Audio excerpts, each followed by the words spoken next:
আমাকে বলছে আব্দুর রাজাক সাহেব, আপনি জামিয়া সালাফিয়ায় সায়েন্স খুলেন না কেন? আমার জন্মভূমি দেবীনগরে সায়েন্স আছে, এদেশের বড় বড় স্কুলে সায়েন্স আছে। তার ছেলের ফলাফল কি আমাকে শোনান। বাপে তো বহু টাকা খরচ করেছে, লক্ষ লক্ষ টাকা খরচ করে ছেলেকে মানুষ করেছে। ফলাফলে দেখা গেল সেই দিন বেশ হুঁশিয়ার, বুদ্ধিমান, সচেতন, মেধাবী ছেলেটা, দেবীনগরের ছেলেটা গাড়ি থেকে নামলো। পরনে প্যান্ট আছে, প্যান্ট টাকনোর নিচে আছে, দাড়ি চাঁচা আছে, হাতে সিগারেট আছে, গলায় টাই আছে। এইভাবে গাড়ি থেকে নামলো। একটু পরে গাড়ি থেকে নামলো বৌমা, হালকা হালকা গায়ে কাপড় আছে। একটু পরে নাতনি গাড়ি থেকে নামলো, পুতিন গাড়ি থেকে নামলো, গায়ে কাপড় নেই। দেখি গাড়ির পিছন দিকে কুকুর আছে। বলেন টাকাটার অবস্থা কি হলো? এরই নাম সায়েন্স। আমার নামে 5,000 কোটি টাকার মামলা হবে কেন? আমি ঠাকুরের কি করেছি?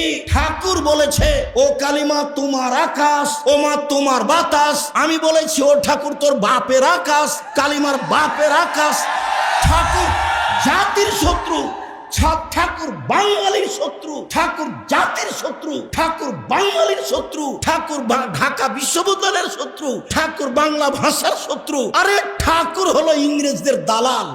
যেদিন আমি মুসলিম ইংরেজদের নির্যাতনে জেলে আছি, সেই দিন ঠাকুর লন্ডনে থাকে। এর নাম ঠাকুর। ঠাকুর সবচেয়ে বড় বদ মানুষ এই বাংলার ইতিহাসে, ভারতের পাতায় সবচেয়ে বদ মানুষ এই ঠাকুর। যতবার বলেছে ও মা তোমার আকাশ, ও মা তোমার বাতাস, ততবার ঠাকুর বলেছে ও কালিমা তোমার আকাশ, ও কালিমা তোমার বাতাস। আমি আব্দুর রাজ্জাক বিন ইউসুফ, আমার ছেলে মেয়ে এই গান পড়তে পারে না, অসম্ভব। আপনার মতো পুরুষের সন্তান পড়তে পারে, আপনাকে আমি শিক্ষিত মনে করি না। আমি যে অশিক্ষিত, আপনি এই কথা আমি আজ থেকে না 30 বছর আগে বলেছি। আপনাকে, আপনার ছেলেকে, আপনার মেয়েকে, আপনার বাপকে, আপনার জাতিকে, আপনার বংশকে যদি আমি অশিক্ষিত প্রমাণ করতে না পারি, জাতির সামনে বক্তব্য দেব না। আরে বেগম রোকেয়া শিক্ষিতা মহিলা হলো কিভাবে? অবাক কথা। কিসের বস্তা এগুলি? লাথি মেরে মেরে দেখছে কি ব্যাপার, কিসের বস্তা এগুলি? বেগম রোকেয়া নিন্দা করছে আপনাকে। বেগম রোকেয়া শিক্ষিতা মহিলা হলো কিভাবে? আপনি তার বইটা পড়ে দেখেন, থুথু দিতে হবে। আমার মনে বড় স্বাদ, আমি এই দেশের মাটিতে উন্নত মানের প্রতিষ্ঠান গড়বই ইনশাআল্লাহ, যেখানে ছেলে মেয়ে বাংলা, ইংরেজি, আরবি উন্নত মানের শিক্ষা অর্জন করে জাতির অন্যায়ের বিরুদ্ধে লড়বে। মুখে কলমে মিডিয়ায় লড়বে ইনশাআল্লাহ। এই সুবাদে দিন কাটাচ্ছি। জামিয়া সালাফিয়া ডাঙ্গিপাড়া পাওয়া রাজশাহী প্রায় 40 বিঘা জমির উপরে অবস্থান করে। জামিয়া সালাফিয়া তানোর রাজশাহী, এইটা প্রায় 60 থেকে 70 বিঘা জমির উপরে নির্মাণ হতে যাচ্ছে। জামিয়া সালাফিয়া রূপগঞ্জ, নারায়ণগঞ্জ, ঢাকা প্রায় 100 বিঘা জমির উপরে অবস্থান করে। জামিয়া সালাফিয়া দিনাজপুর তেঘরা, এটা প্রায় 20 বিঘা জমির উপরে অবস্থান করে। জামিয়া সালাফিয়া চট্টগ্রাম রেডি আছে, চলমান হয়নি। জামিয়া সালাফিয়া বরিশাল চলমান আছে। জামিয়া সালাফিয়ার জন্য কুষ্টিয়ায় জমি কিনা আছে। জামিয়া সালাফিয়ার জন্য যশোরে জমি আছে। জামিয়া সালাফিয়ার জন্য ফেনীতে জমি আছে। জামিয়া সালাফিয়ার জন্য বগুড়ায় জমি আছে। জামিয়া সালাফিয়ার জন্য ময়মনসিংহ জেলায় জমি আছে। জামিয়া সালাফিয়ার জন্য কুমিল্লায় জমি প্রস্তুত আছে। সারা দেশ জুড়ে বড় বড় জেলায় জামিয়া সালাফিয়া গড়ব ইনশাআল্লাহ। সারা দেশ জুড়ে মক্তব পরিচালনা করব ইনশাআল্লাহ, যেখানে ছেলে মেয়ে আকীদা সংশোধন করবে এবং নিজেকে মুক্তি করবে গোলামি থেকে।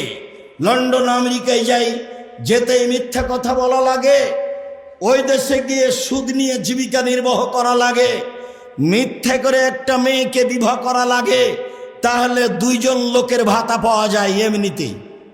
বউ সাজে যেই সেও টাকা পায়, বউ সাজায় যে সেও টাকা পায়। ভিত্তি হচ্ছে সুদের ওপরে, চলাফেরা হচ্ছে মিথ্যার ওপরে। বিদেশে গিয়ে দিন ধর্ম বিক্রি করে, স্বাধীনতা বিক্রি করে মুসলিম দিন কাটায়। পদ্মা সেতু তৈরি করে বিদেশের লোক, বাংলাদেশের লোক তারা লেবার হিসাবে কাজ করে। আমাকে বলছে আব্দুর রাজ্জাক সাহেব, আপনি জামিয়া সালাফিয়ায় সায়েন্স খুলেন না কেন? আমার জন্মভূমি দেবীনগরে সায়েন্স আছে, এদেশের বড় বড় স্কুলে সায়েন্স আছে। তার ছেলের ফলাফল কি আমাকে শোনান। বাপে তো বহু টাকা খরচ করেছে, লক্ষ লক্ষ টাকা খরচ করে ছেলেকে মানুষ করেছে।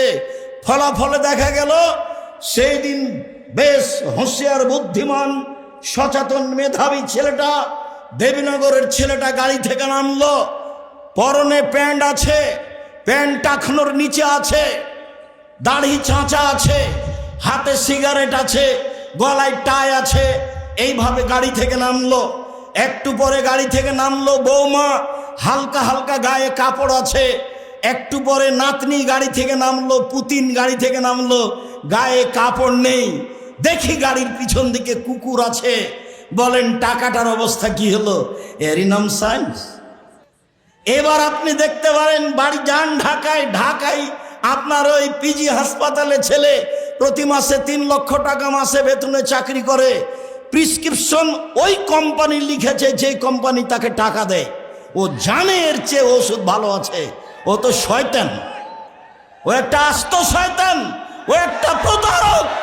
আপনারা বাপ মা প্রতারক। আপনি আপনার ছেলে মেয়ে কবর দিয়েছেন। এই জাতি অশিক্ষিত, এই ব্যক্তি অশিক্ষিত। এই ছেলে মেয়ের কি উপকার করতে পারে? আমার নামে 5,000 কোটি টাকার মামলা হবে কেন? আমি ঠাকুরের কি করেছি? ঠাকুর বলেছে ও কালিমা তোমার আকাশ, ও মা তোমার বাতাস। আমি বলেছি ও ঠাকুর তোর বাপের আকাশ, কালিমার বাপের আকাশ। ঠাকুর জাতির শত্রু, ঠাকুর বাঙালির শত্রু, ঠাকুর জাতির শত্রু, ঠাকুর বাঙালির শত্রু, ঠাকুর ঢাকা বিশ্ববিদ্যালয়ের শত্রু, ঠাকুর বাংলা ভাষার শত্রু। আরে ঠাকুর হলো ইংরেজদের দালাল। যেদিন আমি মুসলিম ইংরেজদের নির্যাতনে জেলে আছি, সেই দিন ঠাকুর লন্ডনে থাকে। এর নাম ঠাকুর। ঠাকুর সবচেয়ে বড় বদ মানুষ এই বাংলার ইতিহাসে, ভারতের পাতায় সবচেয়ে বদ মানুষ এই ঠাকুর। যতবার বলেছে ও মা তোমার আকাশ, ও মা তোমার বাতাস, ততবার ঠাকুর বলেছে ও কালিমা তোমার আকাশ, ও কালিমা তোমার বাতাস। আমি আব্দুর রাজ্জাক বিন ইউসুফ, আমার ছেলে মেয়ে এই গান পড়তে পারে না, অসম্ভব। আপনার মতো কাপুরুষের সন্তান পড়তে পারে, আপনাকে আমি শিক্ষিত মনে করি না। আমি যে অশিক্ষিত আপনি এই কথা আমি আজ থেকে না 30 বছর আগে বলেছি। আপনাকে, আপনার ছেলেকে, আপনার মেয়েকে, আপনার বাপকে, আপনার জাতিকে, আপনার বংশকে যদি আমি অশিক্ষিত প্রমাণ করতে না পারি, জাতির সামনে বক্তব্য দেব না। নতুন এই কথা বলিনি, বাংলার মাটিতে 30 বছর থেকে বলে আসছি। বিদ্যা কাকে বলে আগে নিজেকে জানতে হবে, তারপরে বাচ্চাকে বিদ্যা দিতে হবে। আপনার বাচ্চা বিদ্যাইটা বুঝতে পারলো না। বলেছি আমি 71 সাল থেকে নিয়ে এখন পর্যন্ত কোনো শিক্ষিত মানুষ শিক্ষামন্ত্রী হয়নি এদেশে। যাওয়ার সময় একটা বই সাথে নিয়ে যাবেন, বইয়ের নাম হচ্ছে শিক্ষা বনাম জাহেলিয়াত। আপাতত 1 থেকে 10 পর্যন্ত বিদ্যা নাকচ করা হয়েছে। নিয়ে যাবেন সাথে, বইয়ের নাম হলো শিক্ষা বনাম জাহেলিয়াত। আরে বেগম রোকেয়া শিক্ষিতা মহিলা হলো কিভাবে? অবাক কথা। সেদিন চাঁপাইনবাবগঞ্জ ট্রেন স্টেশনে কথার কথা, যারা চাঁপাইনবাবগঞ্জে পরহেজগার মহিলা হজ করতে যাবে, তো স্টেশনে গেছে, তখন স্বামীকে, দেবরকে, ভাসুরকে বলেছে যে একটু পর্দার ব্যাপার, আমরা এখানে ট্রেন স্টেশনে বসে আছি, তোমরা একটা চাদর আমাদের গায়ের উপর দিয়ে দাও। এবার ট্রেন স্টেশন মাস্টার পাশ দিয়ে হাঁটছে প্ল্যাটফর্মে, আর বলছে কি ব্যাপার, কিসের বস্তা এগুলি? লাথি মেরে মেরে দেখছে কি ব্যাপার, কিসের বস্তা এগুলি? বেগম রোকেয়া নিন্দা করছে আপনাকে। বেগম রোকেয়া শিক্ষিতা মহিলা হতো কিভাবে? আপনি তার বইটা পড়ে দেখেন, থুথু দিতে হবে। আমি বললাম ও কাজী সাহেব, আপনার যে খাতার বিবাহ স্টেশনের জন্য আছে, ওইটাকে আমি টয়লেট পেপার হিসাবে ব্যবহার করা পছন্দ করি না। কেন? ওতে 4 জনের সাক্ষী আছে। 4 জনের সাক্ষী জেনা প্রমাণ করা লাগে। জেনা প্রমাণ করতে কয়জন সাক্ষী লাগে? 4 জন। তো বিবাহতে তো আল্লাহর নবী 2 জনের কথা বলেছেন, তো এটা কি জেনা প্রমাণ করছেন না বিবাহ? তো বলেন তো আপনার খাতা খান কেমনে চলতে পারে? কিভাবে চলতে পারে? মানে আব্দুল্লাহ যেটা বলল সব কিছুই মিথ্যার উপরে চলছে, সব কিছুই।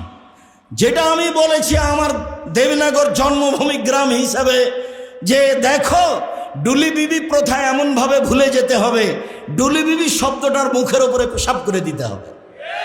আজ থেকে নিয়ে 20 বছর পরে কোনো ছেলে কোনো মেয়ে যদি বলে ডুলি বিবি, তাহলে আরো 5 জন যেন বলে ডুলি বিবি কি গো, ডুলি বিবি কি, তার মানে কি, এটা যেন বলে, এমনভাবে ভুলে যেতে হবে। মারিয়াম জন বলছে নাসিয়া মানসিয়া, আমি জাতির অন্তর থেকে মুছে যেতে চাই। আহারে ছি ছি ছি, আমি মারিয়াম, আমার বিবাহ হয়নি, আমার স্বামী নেই, আমি জেনাও করিনি, আমি ঈশাকে জাতির সামনে কি দিয়ে বুঝাবো? আমি ঈশাকে জাতির সামনে কি দিয়ে বুঝাবো?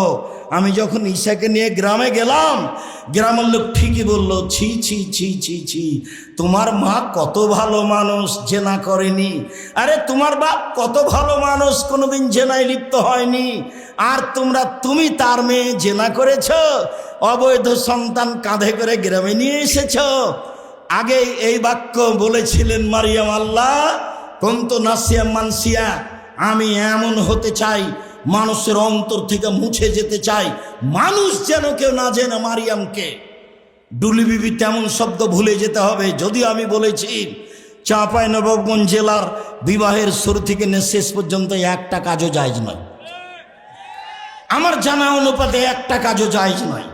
এখন নতুন কোনটা হলো নাকি, মৌলানা খাড়গাঁয়ের মৌলানা, নামটা এখন ভুলে যাচ্ছে, আমার চাচাতো ভাইয়ের বিবাহ পড়ালেন, বিবাহ পড়ে বদরের আব্বা, বিবাহ পড়ানোর পরে বলছেন যে উঠো উঠো উঠো, 2 রাকাত সালাত আদায় করো, উঠো 2 রাকাত সালাত আদায়।